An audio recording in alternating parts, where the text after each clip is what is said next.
Yeah, what is poppin', ladies and gents? It's your boy Stef Bryant back here again with another video. And this video will be a first impressions on a webtoon called Back to You. I opened the Webtoons app and it was just a recommendation, and I was like, this will look very interesting. So right away, let's hop right into the summary of what it's about. So Back to You is about a girl named Hae-young whose first love died in a bus crash, and 10 years later she is still thinking about him, to the point she even dreams about him. In an ironic twist of fate, she ends up in the same kind of accident as a bus crash that unexpectedly sends her 10 years back into the past. So the first chapter starts off with the main character Hae-young waking up from a dream about her first love, Jae-hyun.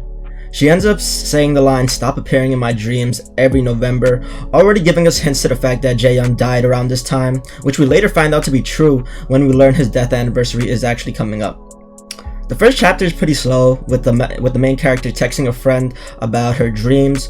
Her friend believes that she's actually talking about someone she dated in the past, but in reality it's her first love. She ends up suggesting her go on to a blind date with a guy she knows.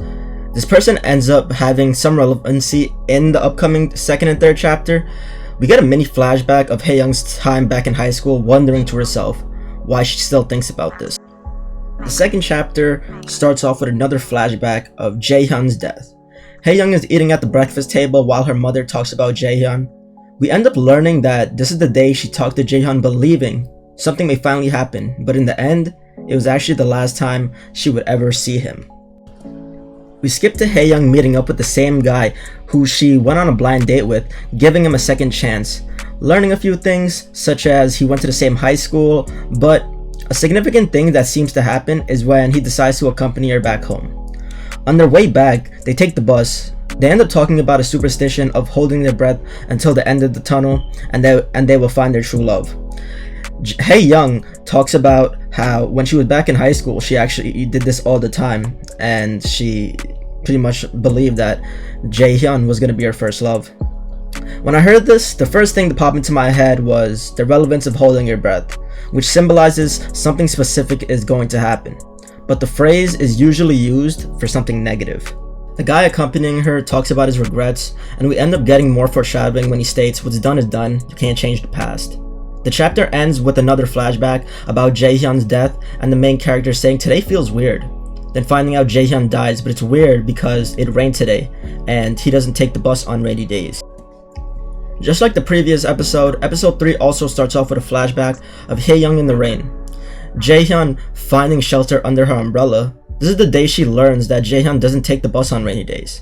Throughout the episode, we find Hae-young out drinking with her friend, talking about today being the anniversary of Jae-hyun's death, mentioning him as her first love, and talking about him not taking the bus on rainy days because he's scared of getting into an accident. Talking about how ironic it is, the day he died it was raining and he took the bus, further mentioning her problems of him always coming back in her dreams. Toward the middle end of the chapter, Hae-young is drunk and she ends up taking the bus home. On her way back, the bus driver sees someone in the road and swerves off the road, crashing the bus. Hae-young thinks to herself, in this point in time, she's always thought they were connected by some fate and they would be together, but maybe our lives were actually meant to end the same way. The chapter ends with Hae-young in the hospital realizing she got into an accident, but she learns she's actually 10 years in the past. So right away, my first impressions after reading the first 3 chapters, I must say I do plan to continue reading this story. The literary elements used just to foreshadow everything and give character backstory is just amazing, and it draws me in. I'm also a sucker for time travel. I look forward to seeing how the lore will unveil about how she was able to travel back in time, and the fact that the bus driver saw someone in a uniform of her high school on the road and ends up crashing. It's kind of like he saw what was his name, Jae-hyun. That's what I'm thinking. I'm thinking that the bus driver actually saw Jae-hyun, but we never explicitly see his face. We just see a shadow face, but we see his uniform.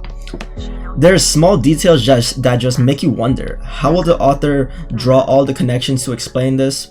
Plus, the romance and supernatural elements are big pluses, and I think the story will be just really good in the future. So I do recommend you guys to definitely check this out, and if I can react to this, I definitely will. So other than all that, I hope you guys enjoyed my first impressions video. Do not forget to like and subscribe. Check out the creator of Back to You, all that extra stuff. Peace out.